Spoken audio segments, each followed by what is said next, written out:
Hi everyone, today we'll talk about how to fix or how to solve the problem of too many operations on the application of X Twitter. You will go to settings.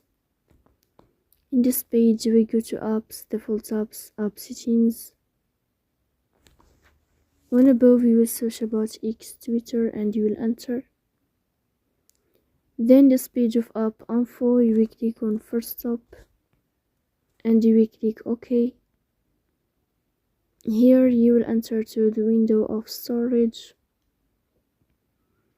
Then we click on clear cache.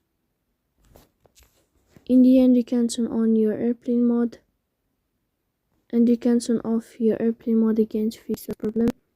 So please don't forget to support us by like and subscribe.